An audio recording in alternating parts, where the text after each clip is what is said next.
Hello, English language learners, and welcome back to the How to Reach English Fluency online conference. I'm your host, Paul Austin, and again, we have a very special guest for you in today's interview. Today, I am interviewing Nick Peachy from English Up. Nick is an expert in how you, an English language learner, can use technology to accelerate your spoken English fluency and just how to make learning English in general a more interactive and interesting pursuit for you. So thank you so much for joining us, Nick. Oh, thanks for inviting me. It's great to be here. It's a pleasure to have you. Now, tell us a little bit about yourself. How did you get started with especially technology and learning English, that kind of thing? Well, I started training as an English teacher in 1992, and I did a CELTA course like most kind of native speaker teachers, I guess, and then started working in Cairo in Egypt. And I worked in teaching for quite a while, both in Cairo, later in Kiev in Ukraine, Singapore, Tunisia, Morocco, Spain, Italy, and quite a few different places. The technology part of it, I guess, came in when I was in Barcelona in Spain, and I had a daughter there, and I wanted to keep her in touch with her kind of sort of culture and speaking cultural background, and that was in the late 90s, and so sort of I got interested in computers then and playing computer games with her that helped her develop her language skills, and that really sort of I thought, yeah, there's something here, So I did a master's in educational technology. I started teaching online in a school called Net Languages, and at that time, an online language course was sort of modules that you downloaded off the internet, and then you'd have a telephone call with your teacher sort of once a week. We'd sort of ring up because the connectivity wasn't good enough to have anything close to this, and so that I got interested in it through that, and started working for the British Council and developing websites and projects for teacher support and for learner support of language learning, and worked freelance for about 7 years and wrote some books and published some books and things like that. And now I work for a company called English Up, which is an online English language school which teaches 100% online and provides a course for students, and students have a teacher and meet in an environment similar to this and have language lessons here. Great. Now, tell us a little bit more about that beginning for you when you first started to see that connection between language learning and technology. Why was that such a breakthrough for you from maybe the older methods, which have been always in person? Well, I guess the contrast for me is when I was working as a teacher in, say, Kiev, that was in 1994, to find for my students to find anything that they could really use the language with was very difficult. If you found a newspaper, it was like, hey, I found a newspaper, and we'd take it into the staff room and cut up bits and give it to our students and things like that, because it was, it was that rare piece of contact with the authentic language. Mm-hmm. There were, they couldn't watch TV, they couldn't listen to the radio, there was no internet. So, okay, they were learning the language but had no opportunity to use it. And now, that's so different. If you have an internet connection, you can speak to people as we are doing through Skype. You can access music, videos, songs, read newspapers, watch the news. You can live your whole life in another language if you want to, and do everything you want to do in another language. So, that's a huge opportunity.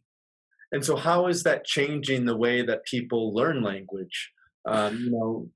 So for example, this whole conference is all about, a lot of non-traditional methods that people are now using to improve spoken English fluency, which are much different than how things were done all the way from maybe the 1950s to the early 2000s, which was grammar books, textbooks, memorization. How has technology changed that?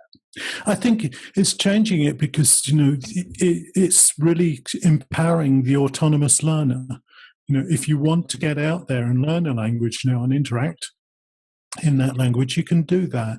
You don't have to go to a school anymore. I mean, okay, it helps if you do, but you don't have to go to a school and have kind of those structured lessons.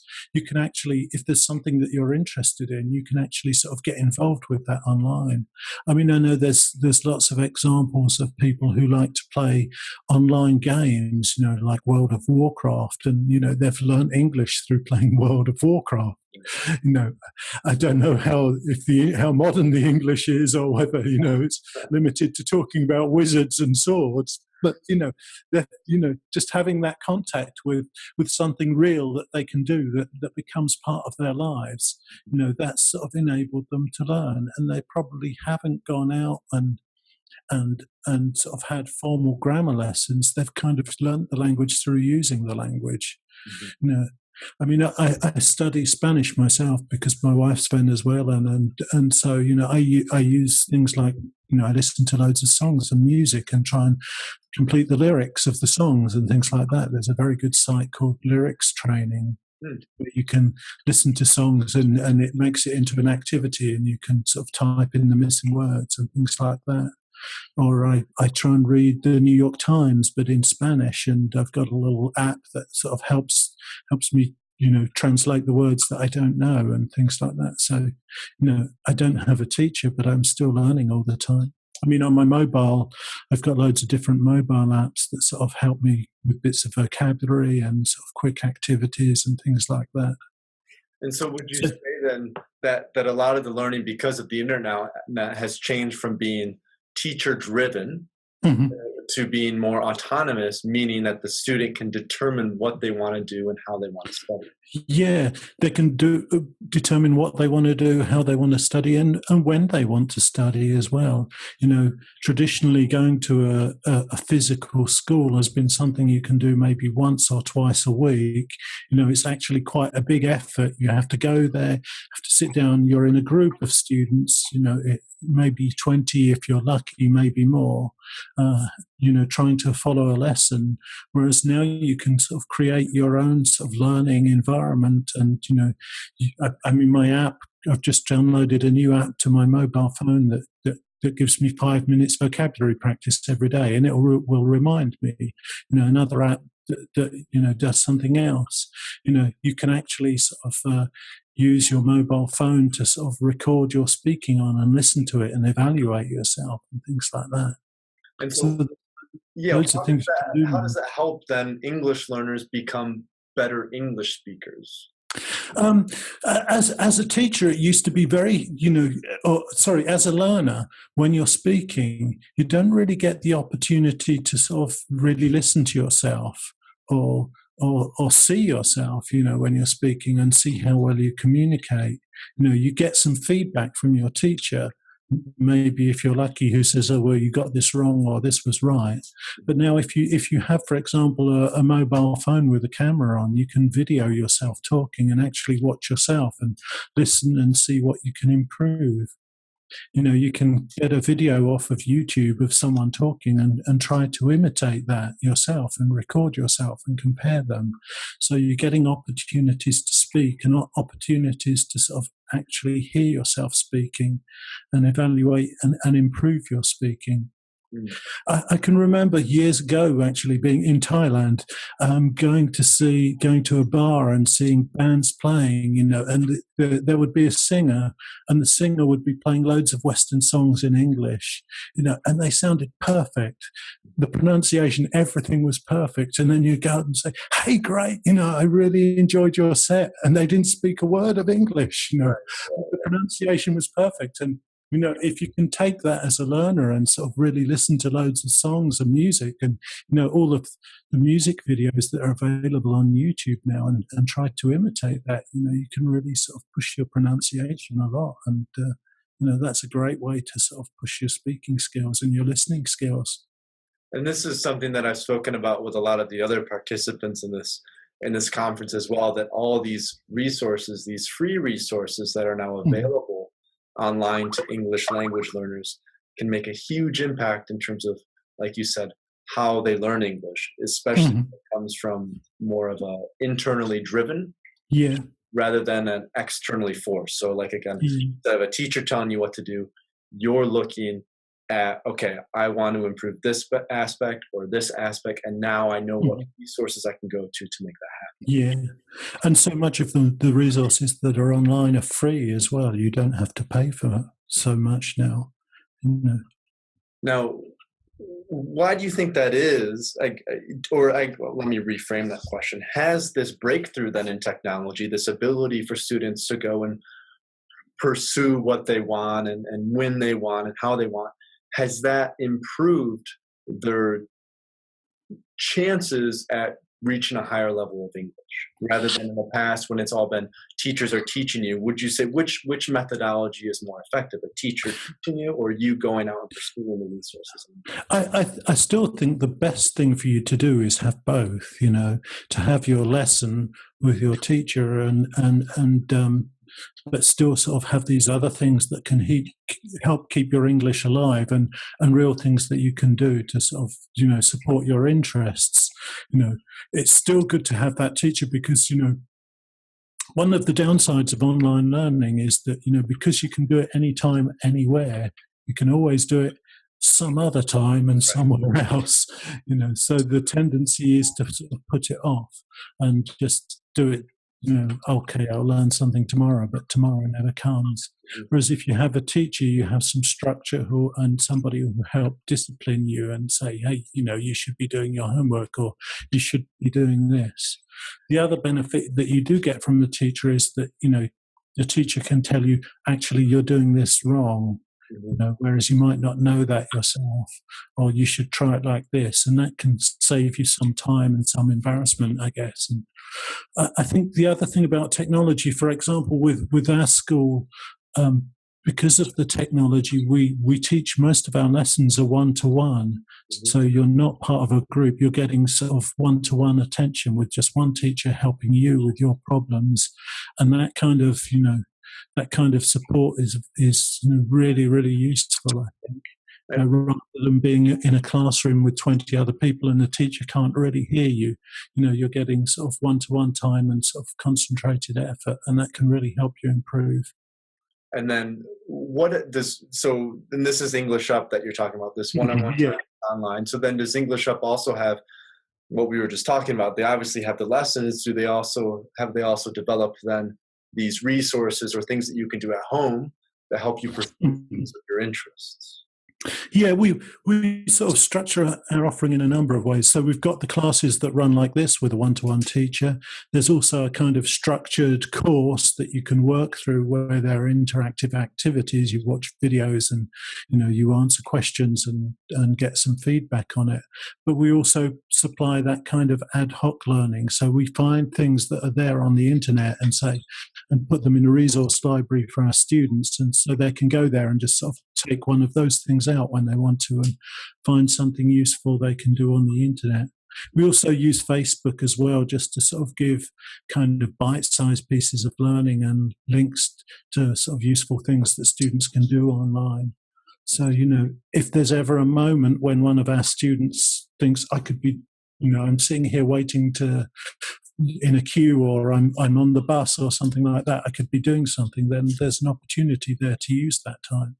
Right. This is something I always talk about with the private students that I work with and that we've spoken about in the conference with other participants is now more than ever, you have, like you said, so for example, English Up has this library of resources where you might have short videos or even short little podcasts or audio bits. Now, more than ever, it's easy to carry that with you, which means create that environment of immersion, like you're saying, when you're on a bus going to work, or you're at lunchtime. And this can make a huge difference in terms of exposure to spoken English to accelerate the language development, which I think is one of the biggest advantages of technology is now more than ever, students who live in non-English speaking countries can immerse themselves in spoken English.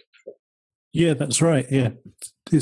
They can get wherever they are. If they've got an internet connection, they can get something to do and something to study. You know, it makes much better use of your time. Now, do you have any, you know, besides English Up, which we will provide a link to below, do you have any specific tools or resources that are more technology oriented that you could recommend that students could check out or look into that you think are really effective? I think, you know, one of the things that I mentioned was Lyrics Training, which is a really nice website where you can go and, you know, choose videos to watch and recreate the lyrics, write out the lyrics. That's a really nice one.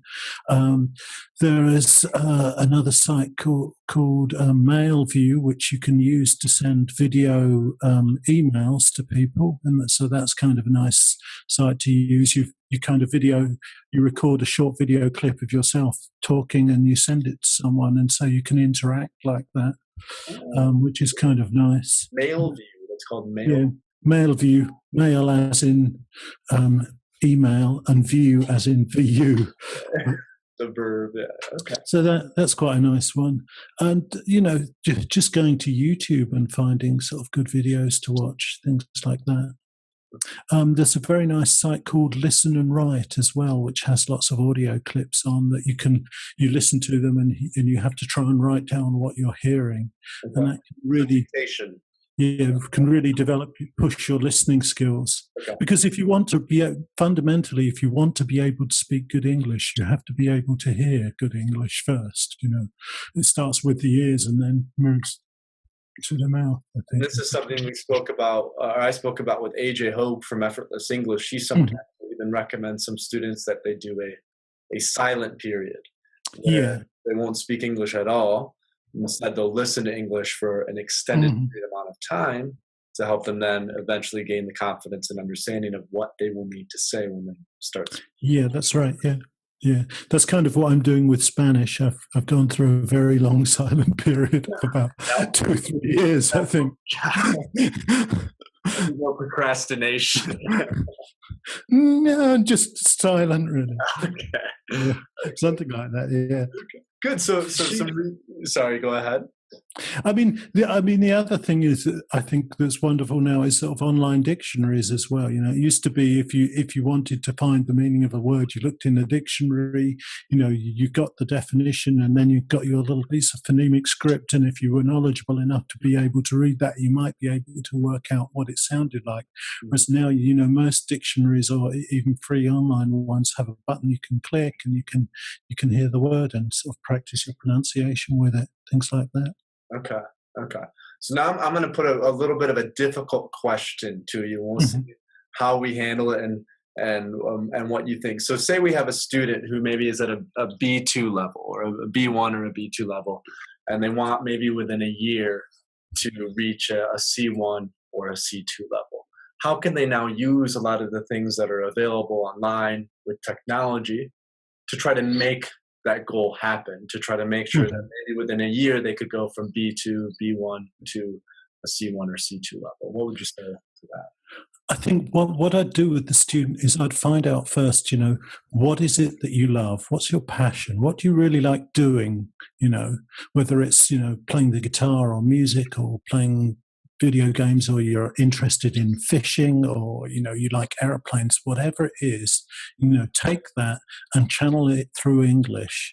You know, if you're interested in fishing, you can go and find fishing websites, watch fishing videos.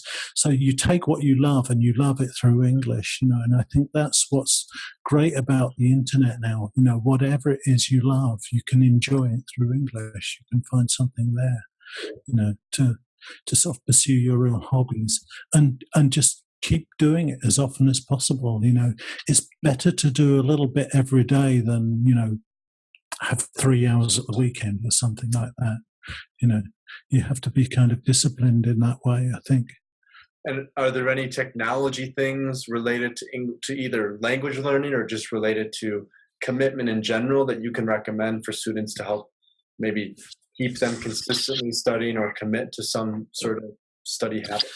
I mean, you can download a number of sort of different apps, or even use, you know, a calendar app, Google Apps Calendar, and, you know, make sure you put in it the times when you want to study, and it will send you a reminder. And just do some studying now, and, you know, just having something to prompt you to remember. I mean, that's one of the great things about mobile, really, is that, most mobile apps will give you a prompt and tell you, hey, you haven't studied today or something like that.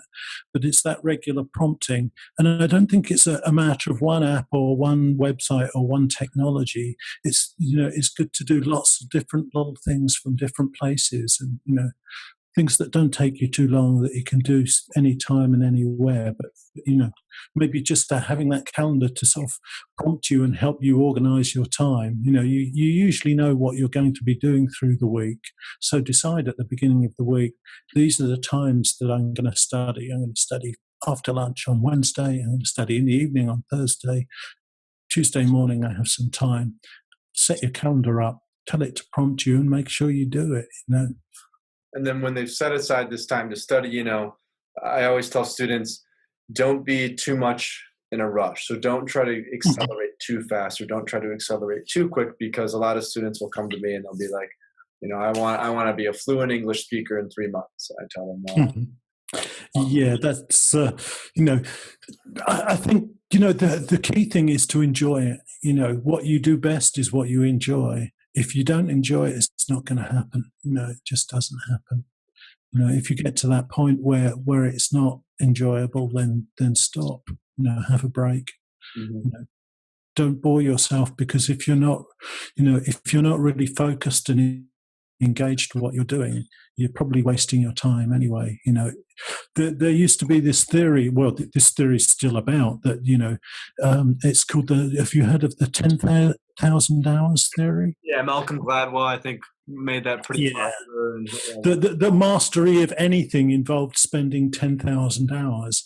And, for me, I think that's rubbish. It's not the amount of time you spend, it's the quality of engagement you have when you're spending your time. And that's the thing that speeds up that process.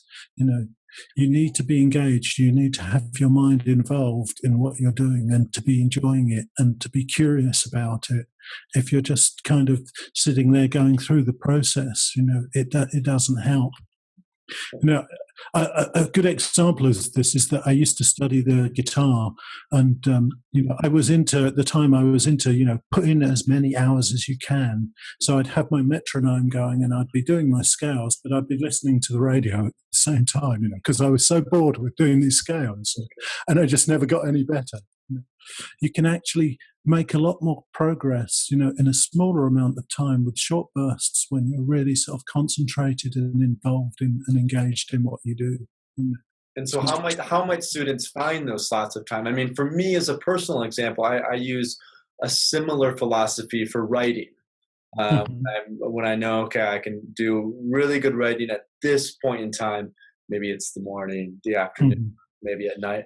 How can a student understand, okay, this is when I'm most engaged, this is when I'm going to be most involved? How do they figure that out? I guess that's difficult, really, because for everyone it's probably different. I mean, the main thing is, that you need some time alone to do that. So, if you've got family bugging you or friends asking you to go out, then that's not the right time. Or Facebook, right? The Facebook notifications. Yes. Turn off the smartphone too. That can be your nightmare, yeah. I mean, for me, like you, I write too, and it's in the mornings. I get up early in the morning. Everyone else in the house is asleep, and that's my time. It's time that nobody else is bothering me. I can just sort of do my writing then. Turning off those notifications on Facebook can really help as well, depending on what they are, or at least muting your phone or turning it the other way up so you can't see it. But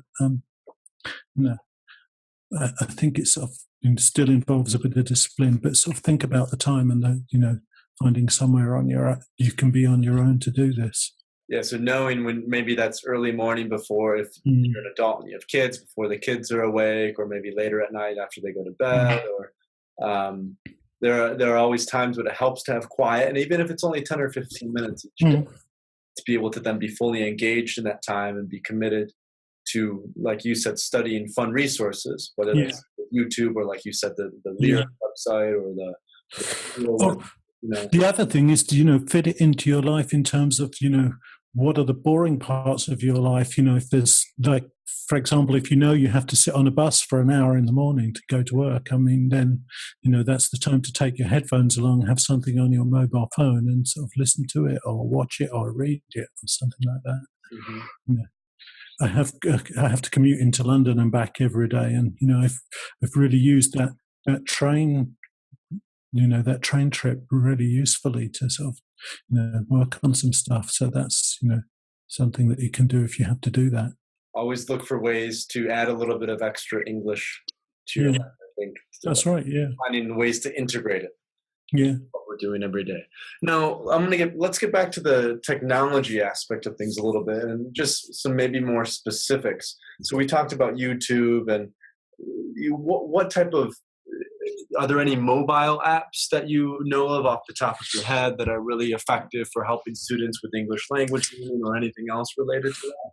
I think that there are some mobile apps. I know that kind of a lot of people are keen on Duolingo, which is sort of a kind of multilingual app, but it also involves English, and that gives you some speaking practice. I've just downloaded one called Drop, and that just gives you 5 minutes of practice every day, and it won't give you any more. It will only give you 5 minutes of practice, but But it gives, it makes sure you do something every day. So that's quite good. Tell us a little bit about that. What is that? What it does is it teaches you vocabulary. So the drop is you get a new word dropped onto your phone, and then you practice it in different ways. You hear it, you spell it, you say it, you record yourself saying it. It gives you kind of an evaluation, and then, it drops another one on, and then you sort of do some activities with the next word. And then depending on how fast you work, it will drop 4 or 5 different words onto your phone, and within your 5 minutes. And when the 5 minutes is up, you stop, and wait until tomorrow, and you get another 5. Oh, cool. Okay. Just something as simple as that can sort of, if you have enough of those kinds of things, it can help, So Drop is one, and the first, any others that you, Duolingo, any others that you mentioned? Duolingo, there are lots of kind of flashcard type apps about. Busuu is one. I think they sort of they sort of use flashcards to develop vocabulary and structures. I think more effective than the things that are designed for language learning tend to be the things that aren't actually designed for language learning, are the things that are designed for sort of real people, like Facebook, for example. If you start building up friends and connections in English, or Facebook pages that are in English, just going to Facebook and reading through some of those things can really be really effective.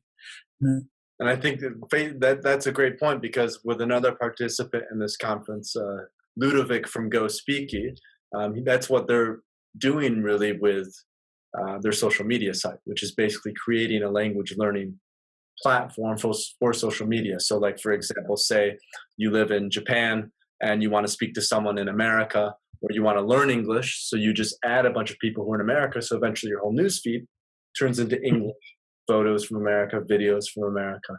So there's these things that are branching off of, because Facebook is really the first big social media site. Mm-hmm. All these things that are now branching off of that to help students in English. So Facebook is a good example of that. Are there any others that are maybe not designed for language learning that students will use, or that you've used yourself for learning Spanish? There's Twitter, but I'm not so keen on Twitter as a kind of language learning tool. As a networking tool, it's quite useful. One of the other ones that I find useful, which is designed for learning language, is a site called Lingro. And what it does is you take if there's something you want to read online, you take the URL and drop it into Lingro, and it will overlay a dictionary onto it. So then you can tap any of the words in the text, and it will give you a definition or a translation and an audio clip of the word. And so as you work through the text, clicking on the different words, it also remembers them. And so at the end of the text, you can go and it'll create flashcards for you to practice those words and revise them. So that's something that's sort of really useful for sort of developing vocabulary and reading skills. How do you spell that? It's Lingro. It's Lingro. Okay, and I'll provide a link below this Yeah. interview as well, so people, because that sounds Mm. fantastic. Do you know if it also does that for like phrases or collocations? It can only do it for a word at a time, but it's not so good with phrasal verbs and things like that. But it's still sort of it's some useful help. Yeah. Okay, that sounds great. That, Mm. I mean, and that kind of reminds me of we had another participant as well, Aaron Knight from Phrase Mix, and Phrase Mix is a site that basically they help. He's created this program so that when students learn an idiomatic phrase, then they'll see it in the context of many different types of sentences and ways that it can be used. Mhm. And then he has an algorithm set up so that it's repeated again. So I think if students were to use Lingro, in Mhm. combination with some of these things that Phrasemic, which is more just focused on idiomatic phrases, phrasal verbs, I think that would be a good Mhm. combination to really Yeah, vocab them. yeah, that sounds great. Yeah. That's wonderful. If I think one of the other great things to do is if you're into games at all or playing video games, is to sort of find some online games where you can actually sort of meet people through the games. I used to teach in an online world called Second Life. Mhm. Where you had a kind of 3D avatar and you went into the world and things like that, and you could meet loads of people and practice language there. It was sort of a great kind of virtual world to do it in. But if you're into World of Warcraft or Lineage or Sims Online or something like that, those are chances to sort of go and meet people and do something you enjoy with the English. Right. Now, most of our conversation so far has really been focused on adults and language learning and technology. We've talked about YouTube videos, we've talked about podcasts, we've talked about things you can do on your commute to work. Do you have any experience with kids and technology? Not so much. I've got a 1-year-old daughter who's kind of stolen one of my iPhones and sort of sits there chatting with Siri. But apart from that, no, not so much with kids. I mean, I know there are some good kids sites about, Okay. but I haven't used that much stuff with kids recently. I'm just curious because I'm sure some of the people who are watching this, they probably have also they're learning English themselves, but they also want their kids continue to probably use some of these resources. There's a nice site I saw recently called Story Nori, which is the set of stories for kids where they can read, but there's also an audio clip of the story, so they can read and listen to that at the same time. There's also a nice one called, I've got to remember what it's called, Me Genius. Me Genius. Me Genius. And what it is it's kids' books, and you can put the kid's name into it, and then it will read the story to them, and it will include them in the book at different points. And it highlights the words as it reads. So you can either read together with your kid and you turn over the digital pages, or the child can read on their own if they want to. Okay, so Story Nori and Me Genius. Yeah. The British Council also has a very good website called Learn English Kids, which has loads and loads of content on to help kids learn and things like that. And all of that's free as well. So that's a great resource as well. Great. So there are obviously a lot of, the reason I ask is typically the resources that kids will use to learn, it just is obviously much different than adults. And although there is some overlap, some parents I'm sure are a little cautious about what they let their children do online and how they. Yeah, there's a huge number of apps being developed for sort of kids and to help kids develop language, but it becomes very difficult to decide which are the good ones because there are just so many, and in a lot of cases 90% of them could be awful, and aren't that good. So finding the good ones is always quite a challenge. Right. Well, maybe I'll try to dig those up by the end of this conference, so that the speakers or the participants who are watching this, I'll try to create a list. I actually I have a site which I curate on Scoop.it called Tools for Learners, and whenever I find something that's useful for learning English or learning in general, I sort of add it to the site. So I have about 400 or 500 listed there. I'll send you a link to that if you want. That'd be great. We can include that below. So I think that would be a great resource for students. Who are using technology. Now, one last question before we come back and finish up, where do you see, just as a curious question, where do you see technology when it comes to learning English going from here? How will it continue to develop to help people become better English speakers? I think there's some great things happening at the moment. I think the, virtual reality, the Oculus Rift, which Mark Zuckerberg of Facebook has invested in and bought, or Google Cardboard, that immerse you into a virtual world, and so you can sort of put on some glasses and all of a sudden you could be anywhere in the world, and that's a great way to learn English because you're not in the classroom, you can get out and actually use it, and so people could be interacting, and you could meet a student from another country and exchange languages on the Great Wall of China or wherever you want to be, just using something like this with a virtual reality headset. And I think that's really powerful. It's a really powerful tool for learning. Extremely. If you're learning English because you want to sort of maybe, it's aviation English and you need to fly a plane or fix a plane, you can actually go there and sort of do it and have someone stand by you and guide you through it in English and things like that. So I think virtual reality is going to be one of the big things coming up over the next couple of years. And maybe something else called augmented reality, which is the kind of ability to overlay the internet onto our physical environment. So because your phone, for example, your mobile phone always knows where you are, it can actually give you learning that's relevant to the position you're in. For example, there's a nice app called Wikitudes, which is like it overlays Wikipedia onto your physical environment. So, for example, if you were standing next to, I don't know, let's just say Buckingham Palace, your phone, you could point it at the Buckingham Palace and it would give you information about Buckingham Palace, or you could, point it at a tree or point it in any direction in London and it will tell you what's in that direction and, give you information about that, And once we start to use those things for language learning, I think, there's sort of huge potential there for sort of interacting with the environment and finding out about, what's around you. So virtual reality and augmented reality. Yeah, those are the things to look out for in the next few years. Very cool. Very cool. Well, do you have any final words just for these students that we're speaking to, and even if there are any teachers who are watching, any final words on technology and English fluency that you'd like to say? I think, if you're learning English, then that's a great idea. English is becoming one of the vital literacies.